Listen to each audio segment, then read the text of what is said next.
sanadku markuu ahaa 1928 gobolkaasuu degay ama magaaladaasuu degay magaaladii markaa uu degay muddo yar kadib qoyskoodii waa gurigii lagu gubay waliba madaxa ugu beegan meesha uu marayo maxay toolay birtu ay marso madaxa ugu beegan halkaas madaxiisa lagu bashaaqi isagana uu ku dhintay Malcolm X-na uu jeedo uu arkay aabihii falka ku socday qaabka loo dilay uu arkay Malcolm X baa kacayo wuxuu wax doonaya inuu noqdo nin garsoore ah ninkaas rabaa inuu noqdo macallinkii baa soo ku jeesiyay wuxuu ku yiri maxaad u oran weydin nijaar Malcolm X aabihii wuxuu soo taagnaa oo uu arkay oo xaadir ah ahayo aan looga sheekayn afar kamid ah hablaha ay walalaha ahaayeen oo hortiisa lagu dilayo kulankeenan waxaan u ballansanahay runtii nin weyn Ilaahay subhanahu wa ta'ala weyne Ustaad Malcolm X inaan ku hadalno dhaxalkiisi sooyaalkiisi iyo waxqabadkiisi inta aynaan ustaadka u gelin iyo qofka uu ahaa iyo waxa uu ka tagay iyo nolosha uu soo maray intaynaan u gelin waxaynu korxaadin ku sameeynaa markuu dhashay nolosha lagu noolaa ee wadanka uu ka dhashay Mareykan ah sidee bay ahayd aabihii oo qofka ugu saameynta badan qofka ah waxa uu ahaa nin boob ah oo baadari ah oo kiniisad baadari ka ah dhaqdhaqaaqo weyn oo ururada bulshada waxa weeyaan qayb ka ah siiba ururada u dooda xuquuqda dadka madowga ah ayuu kamid ahaa waa bihi xilligaas cunsuriyada iyo istakoorku wuxuu mariyay xaaladii ugu darneyd ee Mareykanku aw soo maro oo dadka cadaanka ay yasaan oo xaqiraan xaqoodana ay duudsiyaan kuwa madow waxa la yiraahdaa qofka madowga ah markaas xaaladdu sidee ahayd ee Mareykanka ku nool ee guul gaaray waliba guul shaqo gaaray waxa uu ahaa qof cadaan kabihiisa masxuuha halkaas la gaaray waxa la gaaray transportationka iyo adeega bulshadu ay ugu kala gooshaan goobaha ay u baahan yihiin qofka madowga ahi inaanu raacin transportation ay la socdaan dad cadaan ah ama bas ha noqdo ama tareen ha noqdo ama doon ha noqdo wax doona ha noqdo hadiiba cadaan uu la socdo qofka madowga ma kori jirin Malcolm X aabihii wuxuu soo taagnaa oo uu arkay oo xaadir ah ahayo aan looga sheekayn afar kamid ah hablaha ay walalaha ahaayeen oo hortiisa lagu dilayo ayuu arkay oo Malcolm X dareenka aabihii la soo koray marka laga yimaado isaga laga yimaado waxyaalahaas aawadeed uu dhaqdhaqaaqay aabihii dadka madowga ah iyo xaqooda in loo soo dhiciyo waxa uu ahaa qof loo goodiyo oo la dhaho maalmaha kamid ah ku dilana sida dadka kale madowga ah loo leynayo xaqaaga dhacayna waxaad haysataan u qaadanina inta markay isla faano aanu galana dhalashada hogaamiyaha weyn ee aanu caawa isugu nimay al-Ustaad Malcolm X sanadkii 1925 ayuu ustaadku ku dhashay magaalada la dhaho Omaha oo Mareykanka kamid ah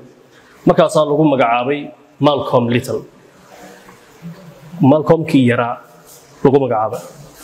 culaysadii faraha badnaa ee aabihii ku imanayay ee qoyskiisa ku imanayay aabihii waxa uu go'aansaday magaaladii uu ku dhashay ee Omaha ahayd inuu isaga guuro oo uu magaalo kale oo Mareykanka kamid ah uu guuro sanadku markuu ahaa 1928 gobolkaasuu degay ama magaaladaasuu degay magaaladii markaa uu degay muddo yar kadib qoyskoodii waa gurigii lagu gubay dabcan culayska faraha badan markasta ay sheegayno waa in xasuusnaano dadka sameynaya waxa weeye Mareykanka cadaanka ah iyagoo takoorkaasi uu jiro cid la takooriyo ay tahay Mareykanka madowga ama dadka asalkoodu yahay Afrikaanka yahay ee la geeyay gumaystuha uu ku geeyay ku beeray waxa weeyaan Mareykanka cid gubtay gurigii Malcolm X aabihii oo qoyskii guriga ku gubtay waxay ahayd ururka magaciisa loo soo gaabiyo KKK waana urur cunsuri ah oo cadaan ay leeyihiin waxaana ay u gaarsan jireen oo ay beegsan jireen dadka madowga ah ee dhaqdhaqaaqa leh hadana culays bay ku noqotay magaaladaas ay deganaayeen ay u guureen aabihii wuxuu go'aansaday inuu hadana ka guuro magaalada oo Lansing magaalada la dhaho uu guuro tiiba la tagay markii Malcolm X ay da'diisu ahayd 6 sano jir ayaa isla ururkii guriga ku gubay laakiin aanay waxba ku noqon markaas aabihii ay dileen isagoo arkaya oo u jeeda sifo aad u foolxun bay u dileen aabihii waxay sameeyeen mid ka mid ah wadooyinka elektrooniga ah basas nooca tareenka oo kala ah sida wadada tareenka oo kala leh ayay u dhigeen waliba madaxa ugu beegan meesha oo marayo maxay toolay birtu ay marso madaxa ugu beegan halkaas madaxiisa lagu bashaaqi isagana oo ku dhintay Malcolm X-na uu jeedo uu arkay aabihii falka ku socday qaabka loo dilay uu arkay markii dhacdadii ay dhamaatay fal dambiyeedka uu dhamaaday ee la dilay ay wargeysida ku qoreen warbaahinta ay la wadaageen inuu ninkaasi isagu isdilay culaysyada faraha badan leh ee yimi ee qoyskii ku yimi oo cid ugu weyn ay ku timi ay tahay aabihii qoyska waxay keentay inay hooyadii noqoto qofka iyadu shaqeynaysa xaafadda oo shaqeynaysa iyadoo haddana la kulmayso culaysyo fara badan oo kaga imanay dadka madowga kaga imanay inuu ninka gabadhan qabaay ahaa nin la yaqaano oo caan ah oo arrimaha dadka madowga iyo xuquuqdooda u dhaqdhaqaaqa aawadeed ayaa loola dagaalamay iyadii iyo ubadkeedii ay ka tagtay oo Malcolm X oo kamid ahaa ugu dambeyntiina ciidanku ay go'aansadeen xooga yaro guna ah oo la siin jiray inay ka jaraan sanadkii 1939 ayaa hooyadii ay faali ku dhacay waxa soo haray 7 caruur markaa hooyadii waa geeriyootay muddo yar kadib way dhimatay waxa soo haray 7 caruur ah oo Malcolm X oo kamid yahay waxay la dhibtoodeen dhibta iyo sida iyo saxariirka iyo baaba aabalaanta iyo hooyalaanta dawladda kala qaybisay tan waxay u kala qaybisay xarumaha lagu hayo dadka hadii Ilaahay badankeeda leeyahay aan cid haysan aabalahayn cid ka dambaysa aan lahayn ee qaxoontiga lagu hayo goobahaas waxbarasho way ka jirtay ilaa class 1 ilaa class 8 ayuu gaarsiistay waxbarashada laakiin waxbarasho silic iyo saxariir iyo rafaad oo ku waday oo ka caaquf oo ku waday oo inuu waxbarashada jecel yahay iyo inuu xaaladdan ka baxo kaliya mooyaane xaalad waxbarasho aan wax weeyaan ku sugnayn ayuu ku gaaray class 8 qisa jirtay aad u xanuun badan oo ku dhacday soo galaaska fadhiya macallinkii English dhigayay ayaa ardayda wuxuu weydiiyay waxyaabaha aamiska ah ee dadkan ay maartay humuumta ah ee ka dhex buuxaya ay rabaan mustaqbalka inay noqdaan Malcolm X baa kacayo wuxuu wax doonaya inuu noqdo nin garsoore ah ninkaas rabaa inuu noqdo macallinkii baa soo ku jeesiyay wuxuu ku yiri maxaad u oran weydii nijaab baan noqonaya maxaad u oran weydii dhacdada kale cajiibka badnayd ee la kulantay waxay ahayd in lagu yiri ardaydan cadaanka meesha fadhiyaan oo maqalantidii hala fadhiisan ka kaco meel gaar ah adigu fadhiiso kursiga dhinac gaar loo dhigay culayska ku yimi qofka marka nolosha culaysay fara badan ay ku yimaadaan xal aan u hayn ama uu isku baday laakiin uu waayo waxaan markii hore laga filanay ba ka dhalanaya waana waxa cilmu nafsiga loo yaqaan kabt waxay keentay culaysyada ku yimi ee ah in waalidkiisii waayay ee ah in nolosha ku cuslaatay ee ah qof baba nolosha ku cuslaatay isagoo iskala kacaaqufay iyo sida la yasayo iyo takoorka la takooraya waxay ku keentay inuu noqdo qof dayday ah ciyaal suuq ah tuug ah nimanka waxa weeyaan criminalka ah ee laga cabsado ee faldambiyada iyagu sameeya inuu noqdo bay ku keentay wuxuu faldambiyeedka sameeyo oo dhaca sameeyo oo tuuganimada sameeyo wuxuu sameeyay urur category dhan oo dhameystiran oo maamulkiisa leh oo kala dambeyntiisa leh oo xog hayntiisa leh oo tuuga cadaan baa xataa ku jira ururkaas xataa cadaan baa ku jira heer buu gaaray markii dambe sidii wax loo xadeeyay isagu inuu noqdo qof hogaamiye ah oo tuuganimada hogaamiye ku ah waxa la soo xado iyo tilmaamida iyo filmaanta waxyaalaha adkaada qaarka wax loo xado waxa soo kaliya meelaha suuqyada iska fadhiista saacad aad u qaaliya ay kooxdiisa soo xadeen dadna xogta report-ka la siinay wax la leeyahay waxaan soo qabanay shaqadaasan qabanay waxaan xadnay guriyaha wax laga xadalay waxay hayeen guriyaha dadka cadaanka isoo ku abaal marinaya siliciye saxariga ay soo mariyeen ama ay ku hayeen dadkiisa madowga alaabtii la soo xaday markii uu arkay saacadaas uu la cajabay wuxuu ku yiri saacadan mooyaan hawlaha kale ma waxaan kale aad soo xadeen inuu soo iibiyo de suuqi ay geyn jirteen inuu madowga geeyo saacada laakiin aniga la haray saacadii buu la haray way ka yara weynaatay saacadii nimanka saacadaha sameeya ay dumcay inuu geeyo saacadii baa la gartay soo nin caan ah saacada laha halkii baa lagu qabtay oo lagu xidhay waxa lagu xukumay jeel waligii iyo alihi ah waa la ogaaday ninka inuu yahay nin weyn oo criminal ah oo faldambiyeedka isagu wax weeyaan agaasima waxa lagu xukumay noloshiisa oo dhan inuu ninkan noqdo nin jeelkaas isaga jiro jeelka ku qaata jeelkii aanu gudubno ama aanu u nimaadno xaaladii jeelka jirtay ونلول دن ومالكم إكس مركل تشوفه نلوشي ثقابين وين كله مركا وعوان دن وتشيلكي يمالكم إكس تشيلكي وحوجه الرئة وكلاكم ما واحد دباتوين كترت الصحراء سيدنا نكسون هاي قفكم مركا أفلدين بيد سمية تشيلك اللي جيو وجوب دكسي ويا جوب وخبرشوك اللي ويا لكن واحد لبرانيا كردون وعقولتك يا قفك على صحراء waxa isaga lagu haysta dad ay u yihiin wax simple ah oo aad u fudud dabatan 10 waaweyn oo nolosha iyo tuuganimada ah ayaa la baraya culaysyadaas ayuu kala kulmay dad isaga ka daran wallahi sadadiyo ay laayeen loo haysto 10 badan baa la siiyay dagaal la galay waxa weeye ismaan dhaaf fara badan baa yimi oo jeelka gudihiisa ka dhacay taasa ka mid ah wixii ku dhacay way bil amal baa leeyahay wax la qabanaya ma jiro marka jeelka la joogo waxay keentay dadkan inay doodaan oo ay wax isla celceliyaan oo mawaadiic badan oo jirto oo nolosha ah qaar caqiido qaar fikriya qaar nolosha ah qaar wax barasho aqooneed inay isla eegeegaan u baraarugay markaa doodahaas faraha badan leh dadka kala aqoonta ay meesha lagu soo xiray dadka kala caqliga ay meesha isugu yimi ay keenayaan u baraarugay Malcolm X leena qof nolosha ka dhacay u baahay markii hore isagoo xaalada ku sugan laakiin la meel uu qabto ayaa walaalihiisa jeelka dabadiisa joogay ay fariin u soo direen oo ay la wadaageen jeelkana fariintii loogu keenay fariintii marka uu furay waxa uu ka helay inay ku leeyihiin walaal waxaan qaadanay diin islaam la yiraahdo oo haday nahay dadka madow ee la dulmiyay ee xaqoodii la dhacay xaqeeni ay ka helano meeshaas aan cadaalad ka helano iyada ay maartay magan ku ahaanano ayaan helnay ee qaada diintaas diintu ay ugu yeerayeen diin noocay baheed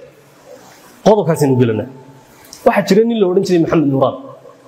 cid alle iyo cid sooyaalka haysa ma jirto hal shay baa laga hayaa ninkaas waxa uu ku andacooday ee uu sheegtay baa la hayaa oo ah inuu nabi yahay cidda ugu baaqisay dadka ugu yeerisay waxay ahayd Maxamed Ali Janin la oran jiray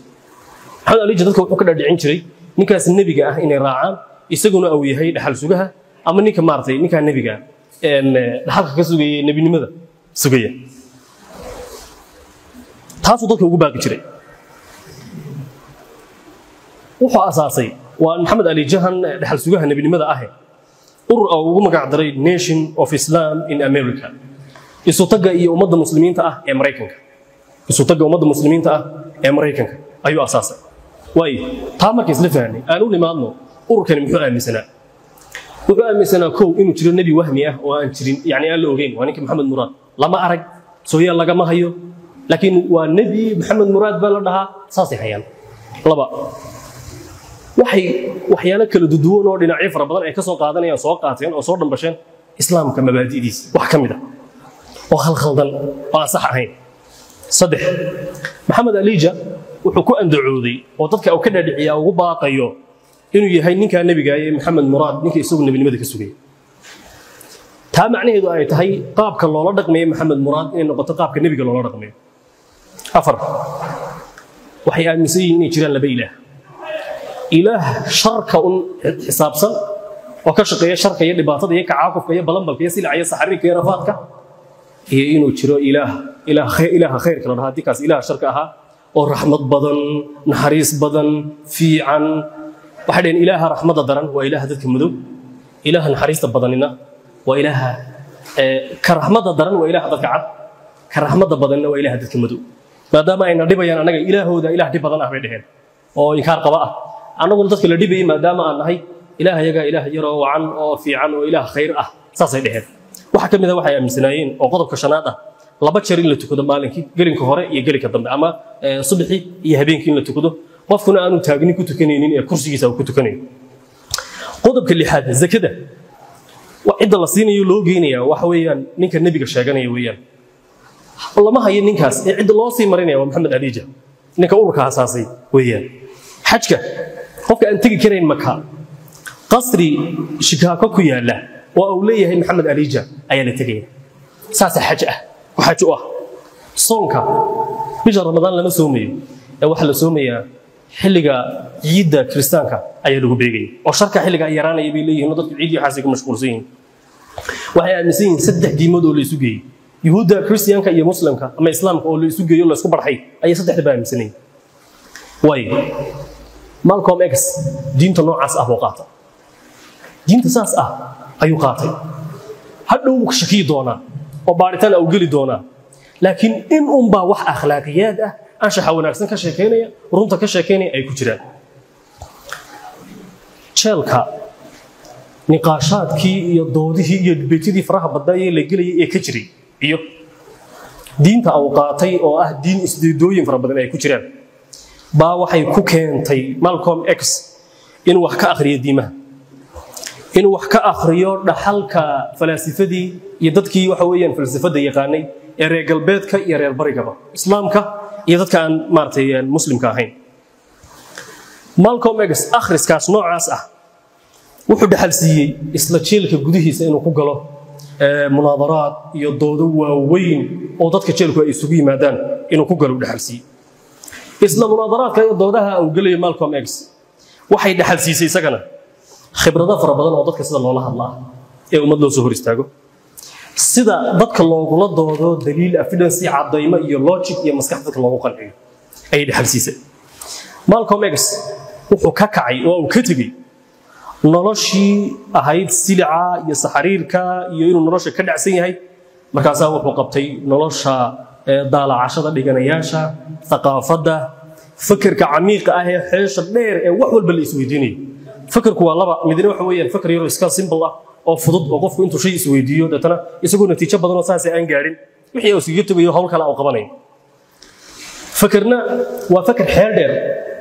oo qofku shayga ilaa iyo uu ka jiba keeno oo uu keeno waxa weeyaan natiijada shayga uu ka fikirayo aan waxa weeyaan istaagin taasay dhaxalsiisay qodobka saddexaad ee ay dhaxalsiisay doodihii iyo akhriskii faraha badnaa ay dhaxalsiisay Malcolm X waxay noqotay inuu ka fikiro tajribada iyo aragnimada iyo tijaabada aadamaha inuu ka fikiro inuu isweydiiyo taariikhda oo qodobka afraad weeyaan taariikhda bani'aadamka iyo meesha ay ka timi iyo sida xiriirada isula leeyihiin iyo sida isu dhaldhaleen iyo waxa ay ka tageen hadii Ilaahay badankeeda leeyahay ee goobihii ay dageen ay kaga tageen iyo iyaga laftirkoodu saameynta ay dadka iyo anshaxooda iyo dhaqankooda iyo noolaanshahooda ay ku leedahay Malcolm X niqaashaadkii iyo doodihii waxay dhaxal siisay qaabka loo hadlo ee dad loo hor yimaado ee wax loola wadaago ee wax loogu sheegaa inuu meel sare uu ka gaaro oo dadka ugu fiican aftahanimada iyo waxa weeyaan wax sheegaa uu noqdo dadkii jeelka ku jiray ayuu wuxuu ugu yeeray diintii Maxamed Alija ee khalkhaldanayd ayuu ugu yeeray wuxuu ugu yeeray waxa uu iyadu ay wax kamid ku wanaagsaneed oo ahaa akhlaaqiyadka iyo waxyaabaha qofku maartay noloshiisa inuu hagaajiyo runta ay sheegaan oo maxay waxyaalaha ay sameeyaan waxay keentay taas ninkii ku xukunaa waligii iyo allihii jeelkaas inuu ku jiro maamulkii jeelku markay arkay ninkii sidoo u fiican yahay dadkii jeelka ku jiray baa uu bedelay 7 sano markuu xidhnaa inay caafiyaan oo dhahan ha iska baxo jeelka ha isaga tago waxa weeyaan xortiisa xor buu yahay waxa weeyaan noloshiisu si caadi wadan kareen Malcolm X markuu soo baxay ka soo baxay jeelkii wuxuu noqday Mareykanka aqoonyahankii ugu weynaa ama ugu aqoonta badnaa ayuu ka mid noqday oo liiska iyo taxa xagga ugu horeysa oo ka galay iyadoo oo xilliga hadda aynu joogno ama aqoonta dhabta hadii la isla garnaqsi tago wax badan ay ka dhinaayeen haddana xilliga la joogay iyo xaaladda lagu sugnaa dhowrkii qof ee aqoonyahanka ahaa ee joogay midharkii ugu wacnaayay meesha ugu sareysa gaaray ayuu ka mid noqday Maxamed Alija waxa uu ka dhigay afhayeenka rasmiga ee kooxdoodaas ayuu ka dhigay Malcolm X magaciisu iska bedelay Malcolm Little loo oran jiray markii hore markaas wuxuu la baxay Malcolm X waxa uu ka duulay waxa Malcolm Little Malcolm kii yara wuxuu yiri dadkii gacanta lagu hayay hadii Ilaahay badankeeda leeyahay maamulka iyaga iyo noloshayada saameynta weyn ku lahaa markay saa iga bixinayeen magaca markay ii bixinayeen iyo sid bay ahayd waxaan la baxayaa marka Malcolm X Malcolm kii aan la aqoon wuxuu yahay waxa ka iman doona wuxuu noqon doono saameyntu yeelan doono iyo sidoo noqon doono aan la garanay ee wacdaraha dhigi doonay taasoo ka duulay isagoo diidaya adoonsiga iyo sida la yasayo ee magaciisa markii hore loogu bixiyay Malcolm X wuxuu noqday ururada ama ururka ugu weyn oo ay isugu tagaan oo ay ku mideysan yihiin dadka madowga ee xuquuqdooda loogu doodo dadka ugu waaweyn ee hogaamiyayaasha ah buu noqday waxa uu noqday mid dhibsada dadka cadaanka ah hogaamiyihii madowga ay lahaayeen سوينه طبعا هذا هجامين ميدس بلا مسا هذا عن ميدس بلا مسا هذا نينا قويه هنا وين أمريكان كقصة كردي أو نقنية ده كم مدوق نيكي لورن شري مارتن لوثر أيها هجاميه هذا ويس خلافين ويس قبتين واحد شري لكتر دير أو قالين نيكا مارتن وحلورن شري I have a dream waxaan haystaa riyaan leeyahay waxba iga dhex guuxaya waa kulan caan ah weeyaan khudbad caan oo dheer weeyaan khudbadiisaas wuxuu ku sheegay Martin oo madowga hogaamiyahoodii ah wuxuu ku sheegay cadaanka dhibaata lama dhex taalo waa iska wada noolaanana oo dadka noocaas loo dhaqmeeyo waxa kula kacay waxba dhibaata lama dhex taalo waa iska wada noolaanana isku dad baan nahay Malcolm X halkaas saamari weeyay wuxuu wadninka saa ii galay ee saa ii silciyay baan isku mid nahay oo nolosha aan walaala ku nahay aqliga gelmayso marka qofkuba haduu cadaan yahay Malcolm X uu dhibsan jiray saxna ma yahay oo qofka in lagu dhibsado oo lagu culaadiyo kalarkiisa iyo midabkiisa de sax ma aha iyo ciddigiisa iyo meeshu ka yimid dhalashadiisa laakiin culays waxa weeyaan lagu la dhaqmay ayaa keenay islaamka marka uu si wacan u fahmo aynu tagi doonaa inuu aragtidaas ka bedeli doono meesha labaad ee weyn ee uu isku bedelay ee aynu tagana waa xajku qabtay cibaadada xajka inuu doonto inuu tagay wuxuu u tagay dadkan madowga ah ee dhiban ee la dhibayo inuu u soo ururiyo waxooga caawima xajka markii uu tagay dhowr iyo 10 casho joogay xajka 12 casho 16 casho waxna casho joogay waxa uu la yaabay oo maankiisa gali weydii walaaltinimada cajiibka ah meeshaas taala ee dadku ay walaalaha ku yihiin ilaa yaa yiri Mareykanku diinta dhabta ah iyo shayga waxa weeyaan xaqiiqada ah ee ay u baahan yihiin waa islaamka kaasa ah buuri mushkilada cunsuriyada ee xalin kari waayeen wasiiro madax aqoon-yahana ay isugu tageen xalin kari waayeen kana ah ka xalinay islaamka ah ka xalinay waxa kale la cajabiyo waxa weeyaan sinaanta dadku ay sameeyeen ee dadku aanay cirqi iyo maxay tolay dhalasho iyo midab iyo aanay maartay ku kala sareen waxa kale la cajabiyo waxa kamid aha ee isbedeshay aragtidii dadka uu ka qabay aragtida uu markii hore waxa ahayd qofku ba haduu cadaan yahay inuu ka qabay yahay ilaahay suna ilaah dhib badan yahay laakiin aragtida markii uu xajka tagay ayuu arkay inay tahay aragti khaldan dadka cadaanka ah wuxuu arkay oo aaminay waana sida sax ah inay leeyihiin dad xun dad wanaagsan ba halka kuwa madowna iyagu ay leeyihiin dad xun dad wanaagsan ba ay leeyihiin Baqru Faysal ayaa kamid ah dadku la kulmay marka ay baaranay wax kamid ah inuu arkana dokumentariyada laga sameeyay waa baan aragnay isagoo waxa weeyaan qasrigiisa ku marti qaaday waa uu sheegay isaga qofkii ugu horeeyay la wadaagay islaamka sax ah uu haysto ama islaamka dhabtaay inaanu ahayn waxa uu haysto iyo ururkoodaasi ee qaabkay u dhaqmayaan inaanu islaamka sax ahayn wuu tagay Masar buu qabtay Xasanayn Makhluuf in loo oran jiro jaamacada Azhar haystay ayuu tagay nin aad u wanaagsan buu ahaa wuu soo dhaweeyay waxa kale oo la kulmay culimadii wadankaas joogtay aqoontii buu ka bartay waa uu soo noqday isla Mareykankii buu ku soo noqday mar labaad buu wuxuu bilaabay inuu ashahado hadan diinta caadi u soo galay buuri diintii markii hore aan haystay ma yahay diin islaam ma yahay waxa uu cadeeyay magaciisu bedelay markaas uu la baxay Malik al-Shabazz oo Shabazz uu yahay caalim Afrikaan ah oo aaminsan Afrikaanka oo dhan ama dadka madow oo dhan inay isku qabiil yihiin isna Malcolm X wuxuu yiri qabiilkaas aan uuna kamid ahay qabiilkaas Afrika ka yimi ee meesha la keenay ayaan kamid ahay golayaashii buu yimi waa uu ku baaqay wuxuu sheegay golayaasha uu sheegay inuu bari ka yahay waxa lagu hayo ururka Nation of Islam in America ee Maxamed Ali Jaw hogaaminay isla isagii buu tagay wala doonay wuxuu ku yiri waxaan islaam sax ma islaamkii buu kala doonay hadda baahda islaamkii fahamtay buu yiri waxa kugu baaqaya inaad tagto xajka Masar ama Sacuudiga ama Abdul Hijaaz meeshaas inaad tagto Masar aad tagto islaamka si fiican u soo fahamsan wuu diiday iska daa inuu diiday waanu ka xanaaqay halka markuu marayo ayaa Malcolm X urur isaga u gaara oo ugu magac daray Ahlus Sunnah wal Jamaa oo magaca weyn qaatay ayuu isagu asaasay ururkaasi wuxuu ka duulay saddex qodob qodobka koobaad in laga qayb galo doorashooyinka Mareykanka in laga qayb galo dadka madowga ay ka qayb galaan laba in la sameeyo dad madow ah oo isku xiran oo codkooda leh oo codkooda cid ay rabaanna ku soo saara cid ay rabaanna cid aanay rabin ku rida saddex inay helaan dadka madowga ah xaqooda ay ula simeeyeen dadka cadaanka sanadii 1963 ayaa khudbad caan ah ayuu Malcolm X jeediyay khudbadaas wuxuu ku sheegay isbedel weyn baa meeshaas ka iman doona in badan baa lala hadlay waan badan baa la galay waxa la arkay oo Malcolm X intii wax la waday ay arkeen nimanka cadaanka ah inaanay u jeedin dadka madowga ah xaqooda inay siiyaan oo waxa weeyaan ay dadkan wax la wadaagaana inaanay rabin halkaas uu isku bedelay Malcolm X waxa timi marxalad kale iyo heer kale oo uu gali doono Malcolm X heerka ugu daran ee noloshiisa galaafan doona oo noqon doono waxa uu yiri aqligal ma aha suurtagalna ma aha mana sii ahaanaso mid sii jirta nidaamka siyaasadeed ee doorasho ee Mareykanku haddaan wax laga bedelin habka doorashada ee ku dhisan dadka cadaanka ah inay iyagu isdoortaan qofka madowgaana isagana aan la dooran isaguna aan waxba dooranayn haddii taa la sameyn waayo buu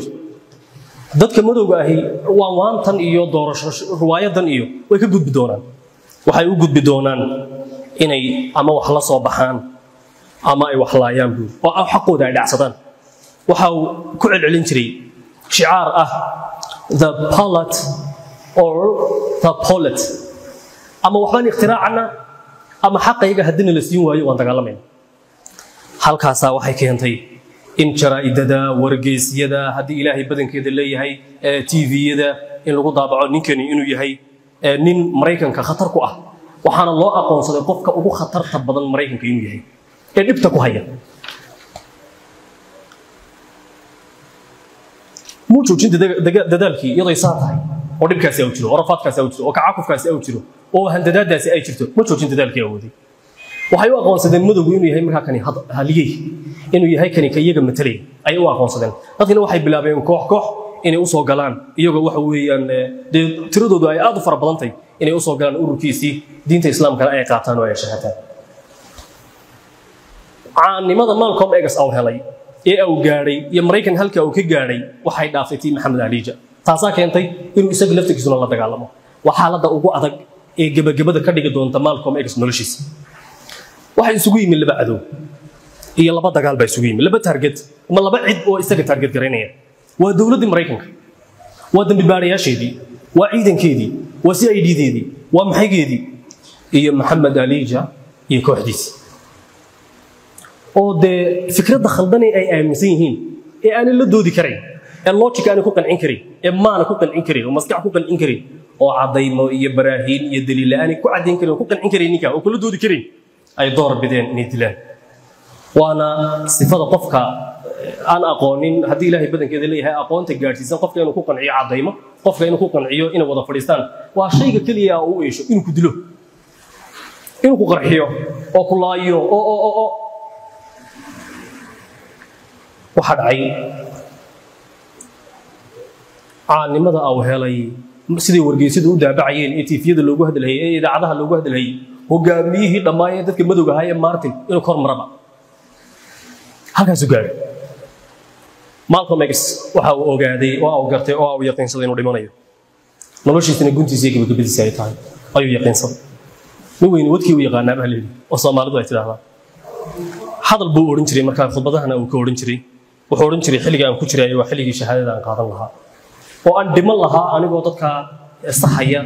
ka saxaya waxa weeyaan fikradaha khaldan xilligii taa aan ku dhiman lahaa iyadoo islaamka la igula dagaalamayo xaqaygina aan dhacsanayo ayaa la gaaray waana dhacday oo taariikhdu markii marisay 1996 ayaa isagoo khudbad habkan oo kala ah wada oo la dhaho khudbadihii iyo waxa weeyaan hadallada jeedinadii uu sameeyay tii ugu dheeray bay ahayd ilaa waa ninna wada ayaa saddex nin oo waxa weeyaan kamid ah ururkii ninkii Maxamed Ali Jaa